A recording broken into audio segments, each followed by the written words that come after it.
Hi everyone, welcome back to another video in the Web Security Academy series. In today's video, we'll be covering lab number 8 in the CSRF module titled CSRF with Broken Referrer Validation. If you do not have an account on the Web Security Academy, you can get one by visiting the URL portswigger.net/websecurity and clicking on the sign up button. I already have an account and I am logged in, so to access the exercise, I'm going to click on Academy. Go down, select the learning path, go down, select cross-site request forgery, and then go down to the last lab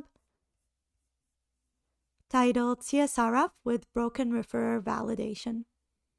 Alright, let's get started. This lab email change functionality is vulnerable to CSRF. So we've got the vulnerable parameter over here, the email change functionality. It attempts to detect and block cross-domain requests, but the detection mechanism can be bypassed. So they have some kind of defensive mechanism against CSRF by blocking cross-domain requests. Again, cross-domain requests are requests that originate from a different domain than the domain of the application. But this detection mechanism can be bypassed, so it's faulty in some way, and that's what's going to allow us to exploit the CSRF vulnerability.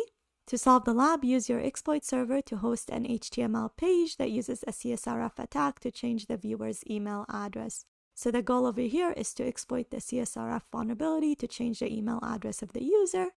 You can log into your own account using the following credentials, and we've got the credentials over here. All right, let's access the lab. Okay, next click My Account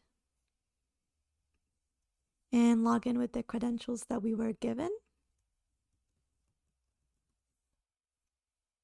And this is the email change functionality that is vulnerable. It's the exact same one that we used in previous labs. Right, the next thing to do is open up Burp Suite Professional, and I'm using the professional version because in the first part of the lab we'll use the CSRF POC generator in order to generate the CSRF exploit. However, in the second part of the video, we'll only use the community edition and script the exploit on our own. So if you don't have the professional version, stick around to the second part of the video. Alright, next we need to set Foxy Proxy to send requests to Burp. And now if we change the email address to test.test.ca, it should be intercepted in Burp, and it is. Let's send this to repeater, turn this off, and work from repeater. Alright, if we click on send, we get a 302 redirect. We follow the redirection, and you could see that the email was changed to test.test.ca. Alright, if we go back, we said that in order for a page to be vulnerable to CSRF, it has to satisfy 3 conditions. So in order to be vulnerable to CSRF, you have to have 1, a relevant action. So the thing that you're exploiting has to be relevant, and the way we would define relevant is that if you were to exploit it, it has to have detrimental effect to the client or to the victim. If it doesn't, then it doesn't matter if it's vulnerable to CSRF because there's no end goal over there. Now, in this case, what's vulnerable is the email change functionality, which is definitely a relevant action because if me as an attacker can change the email address of a user, so what I could do is use that email address in order to reset the password of the user's account. And when I hit the reset button, the passcode is going to be sent to me because I control the email address and I've changed it. And then what I'm going to do is change the password of the user and fully compromise the user's account. And so this definitely is a relevant action and it checks off. So the next condition is cookie-based session handling. So the application has to use cookies for session handling, and it does. So the session is handled using a cookie called session. The third condition is there has to be no unpredictable request parameters. In this case, the email address is the only parameter, which is predictable because we will change it to an email address that we know and we control. There's no other parameters like a CSRF token, which would have been predictable because I can anticipate what that token value is upfront. So this is definitely satisfied. So again, at first glance, this looks like it's vulnerable to CSRF. However, if we try the CSRF attack, so we're going to right click, engagement tools, and then generate CSRF POC, Click on Options, include auto submit script, click Regenerate, and then let's test this in the browser. Hit copy and see if it works. Hit send, and it doesn't. So similar to the previous lab, we get invalid referrer header. So what the application is doing is it's checking the referrer header to ensure that the origin of the CSRF script is the same origin of the application. So if we go back to proxy, HTTP history, and look at our exploit code, you could see that the referrer header is burp suite, and that's different from the domain of the application, which is this over here. And so it gave us an invalid referrer header. Now let's go back to repeater. So the first thing we did in the previous lab to test the referrer header for CSRF attacks is remove the referrer header and see if the application allows us to submit the request. So I'm going to remove it completely, hit send, and I still get invalid referrer header. So the next thing I usually try, so that's step number 2, is check which portion of the referrer, spell that correctly, header is the application validating. So sometimes what applications do is they don't validate that this entire referrer header is equal to the domain of the application, and instead just validate that the domain of the application is contained in the referrer header. And so this way, what we could do is we could keep this as a query parameter. So first I'm going to remove the my account and make sure it works. And it does. All right, so what I'm going to do is, because I don't have control over this domain, what I'll do is, let me say hacked domain.com/ and add the domain of the application as a query parameter. I can do that because this is a domain that I control. All right, let's hit send, and we get a 302. So what that means is the application in the backend is taking this referrer header, and instead of validating exactly the entire referrer header, all it does is it checks if the domain over here is contained in the referrer header. And it is, because you could see it over here. And so it allows the request to pass through.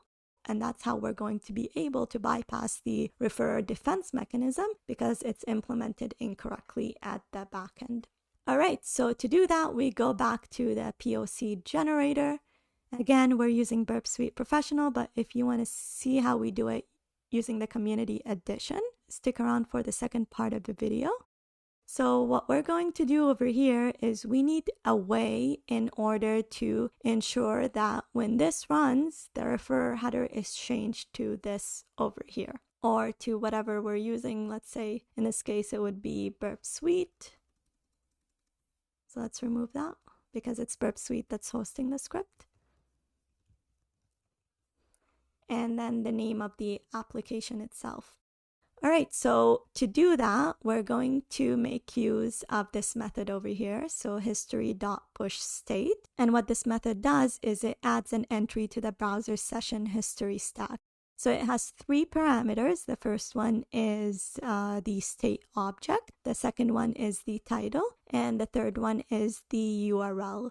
Now, for this attack, we're only going to focus on the URL parameter. This parameter can be either relative or absolute. If it's relative, then it's resolved relative to the current URL. If it's absolute, then it has to be the same origin as the current URL. Otherwise, it'll throw an exception. So you can't simply just say that the URL over here is this right over here. So this is going to throw an exception because the browser is going to check if this absolute URL is equal to the origin of the request, so where this script originated from. And in this case, it's not, because the script originated from Burp Suite and not from, this random number .websecurityacademy.net. And so it'll throw an exception. So instead, we need to be a little bit smart. And what we're going to do is we're going to give it a relative URL. So we're going to say, it's okay if we have the domain of, where the script originated from, which is Burp Suite. All we want to do is add a query parameter to this domain. And the query parameter is this domain over here. Okay, so let's click on test in browser, hit copy, and then test it in the browser.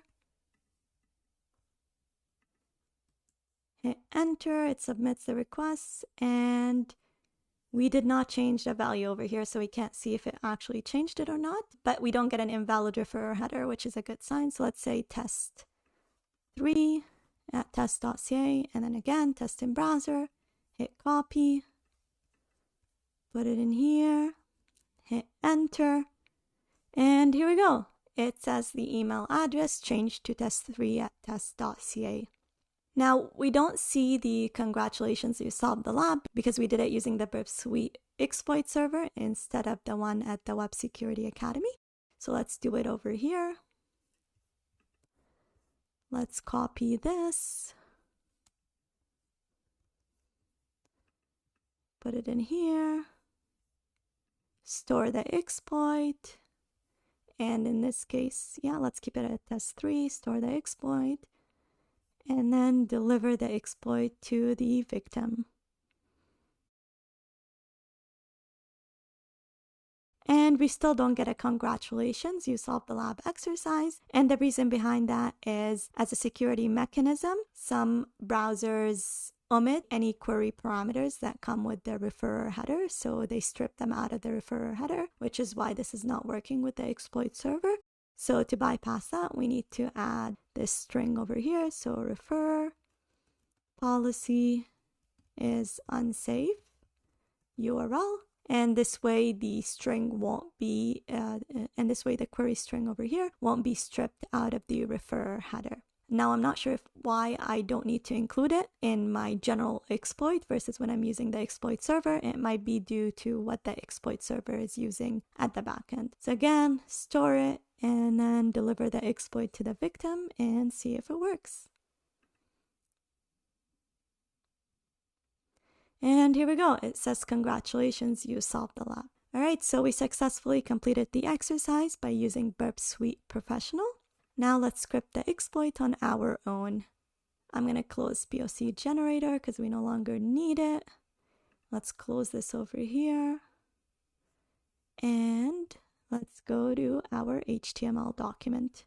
Okay, so the first thing I do is create the HTML element because this is an HTML document.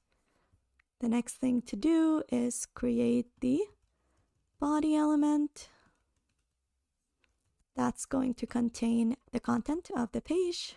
So first thing is script history.pushState.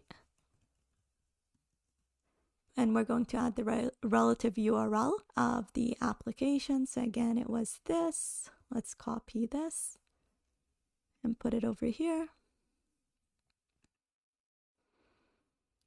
And remove HTTPS and assume that this is a query parameter. All right, the next thing to do is create a heading element that says hello world. So this is what the user is going to see. And then the form element. And in the form element, we're going to say the action is equal to the URL of the change password functionality. So that's right over here. Let's hit send so that it doesn't time out. Okay, that's good. It hasn't timed out. Let's copy this. That's the URL of our application. And we put that over here. Add HTTPS. And then we need the path to the change email functionality, which is right over here.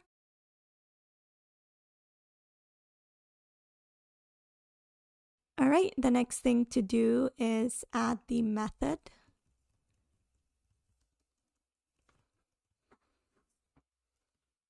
So the method that we're using is a post method. So add post. And then let's say the ID, because we want to reference this form later in the script. We'll call it CSRF form. All right, the next thing to do is add the parameters of the form. And so in this case, it's only one parameter, which is the email parameter. So that's input, type to be equal to hidden, and the name is equal to email. Again, we get that from the request. And let's say the value is equal to test5 at test.ca, so the email address that we control. And let's close this off. Let's hit send again so that it doesn't time out. All right. The next thing to do is add a script element and say document dot get element by ID, and we want to get the CSRF form. So this is why we added an ID element for the CSRF form, and we're going to hit submit. And what that does is it submits the form automatically when the user loads the page. Now, I don't want the user to see the form being submitted. I want to be a bit stealthy, and so what I'm going to do is add an iframe element and submit the request in an invisible iframe. So let's say style is equal to display none, and we'll say the name is equal to CSRF iframe, and we need to tell the form to be submitted in the iframe, and so we'll add target over here to be equal to the CSRF iframe. Okay, this looks good. Let's hit send again to see if it timed out, and it didn't. That's good. So the last thing to do is to host the script on our own web server. And I'm seeing that there's a mistake right over here. So let's close this off. And here we go. So this looks good. All right, so to do that, click on terminal, new terminal. And then we're going to host a simple Python server on localhost port 5555. All right, and so this Python server right now is serving my script. So the next thing to do is send the malicious URL to the victim user.